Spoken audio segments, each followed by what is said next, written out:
I want to welcome our next guest. Many years ago, about 10 years ago, when we began training in the theory and tools of restorative justice, we were motivated by studies that showed that Black, Brown, LGBTQ+, and students with disabilities were disciplined at higher rates than their peers. This disparity was contributing to higher dropout rates and to the school-to-prison pipeline. So we developed the Restorative Schools program. The program has grown from a pilot of 3 campuses to 12 sites and 7 more in consideration for the fall. In this program, we embed full-time staff on each campus in order to help create thriving campuses with alternatives to traditional discipline. One of the early adopters of this program was Dale Junior High in Anaheim. Here to share her experience in the program is the principal of Dale, Lorena Moreno.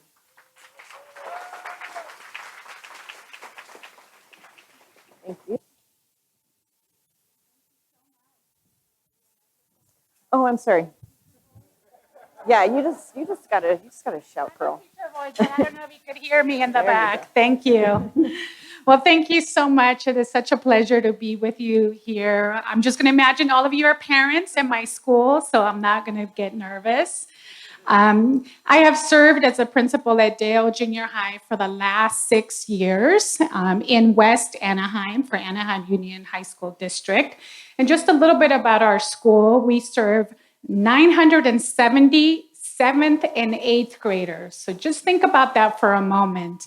That means we go to work every day to be with 11 and 12-year-olds, 970 of them. And we love it. We are about 80% Latino students. We serve 7% Asian, 6% white, 3% African American, and about 2% Pacific Islanders. So that is the demographics of our school. I did write some words down. I wish it would have been more of an open dialogue like you had, but I wanted to make sure that I didn't leave any moments about our journey. So again, I am so proud to share with all of you our school's journey in implementing restorative practices. We launched our implementation in the fall of 2017 after a very difficult year the prior year. We experienced a year where staff, students, and parents were frustrated with our school discipline model. Our students were being suspended at a high rate, and the behavior of students that were being suspended was only going deeper into that black hole. Students were failing at a higher rate. Their behavior was not changing when they were returning to school, and they lacked a positive connection to our school community. Teachers were tired, discouraged, and there was a perception that the administrative team was soft on discipline. Overall, we knew we had to try something different.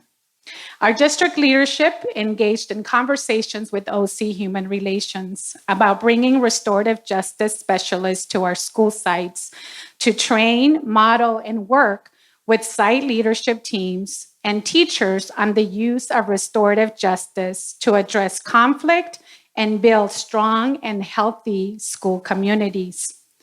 The reason why I became an educator and commit to this work on a daily basis was being highlighted in this moment in time. Can we transform schools to become communities that value dignity, redemption, justice, and equality? I was all in on it. I was going to give it everything I have. Our work began that summer of 2017. Our RJ specialists trained the majority of our staff on RP practices, how to build classroom communities, how to have restorative dialogues with students, balancing control and support with and not to students, aligning our discipline policy to be more restorative in nature. Teachers learn how to have restorative communication with students, how to create positive classroom communities by having community building circles, having harm and conflict circles, restorative conferences, and support circles with their students. The core of our work was helping teachers build and maintain community and relationships with our students. So when minor harm or incidents occurred, relationships between students and students could be maintained, and more specifically, relationships between teachers and students could be maintained. You cannot restore what is not there. Our teachers began to ask questions to students when incidents occurred, such as, what happened? Who has been impacted by your actions? What do you think needs to happen to make things right? This helped our students make the connection that they are part of the school community that loves them, cares for them, and hurts when harm is done, and that they are part of the solution. By the end of the school year, all of our staff were trained on everyday RJ.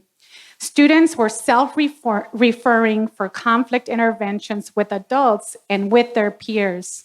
And parents participated in community circles and workshops about RJ practices.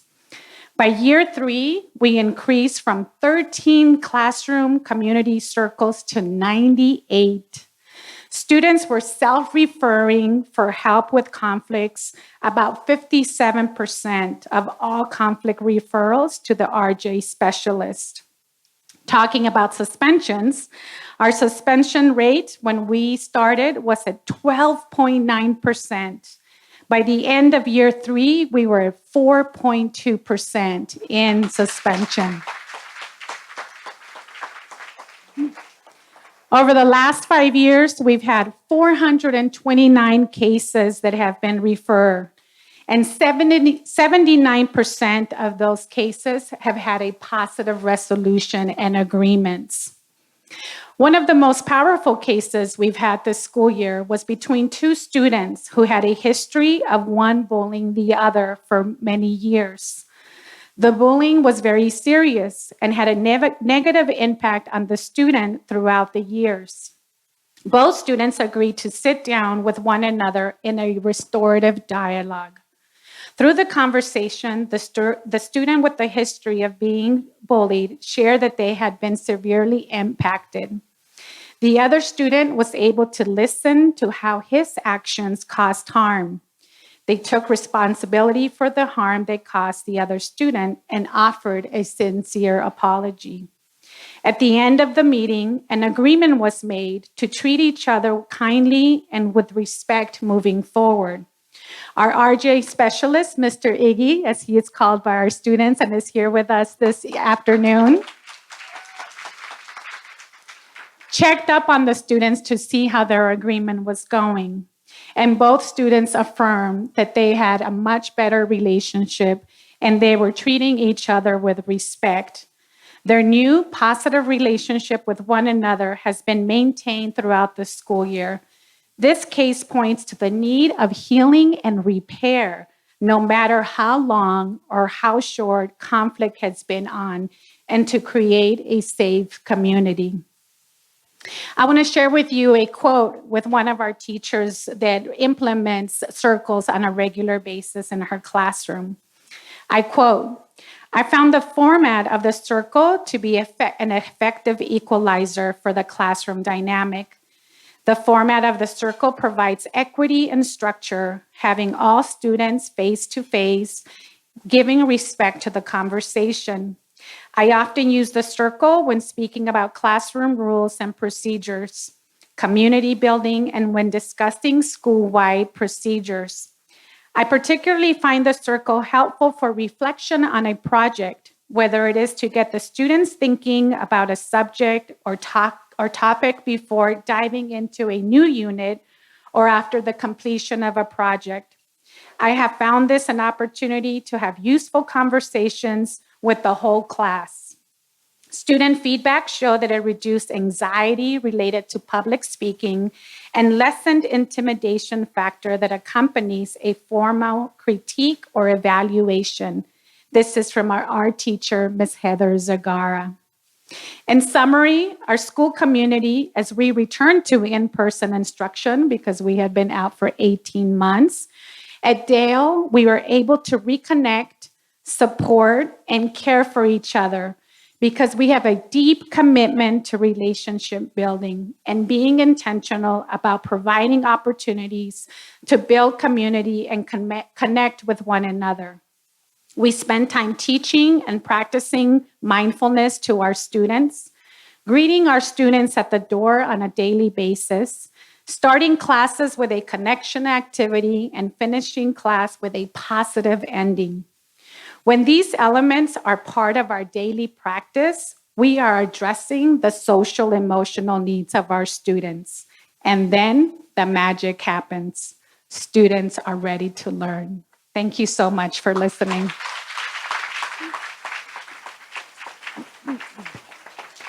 Thank you. Stay here for just a moment. Just want to thank you so much for your partnership.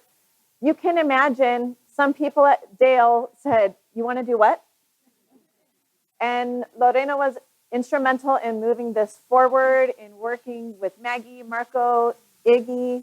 And you can just imagine the difference between shaming young people for being a bully, for shaming young people for being targeted, compared to connecting, providing opportunity, providing second chances, third chances, as many chances as it needs, because these are young people and that's what they need from us. So we want to thank you for your partnership. It's so valuable. We also would like to recognize that with the artwork, this artwork.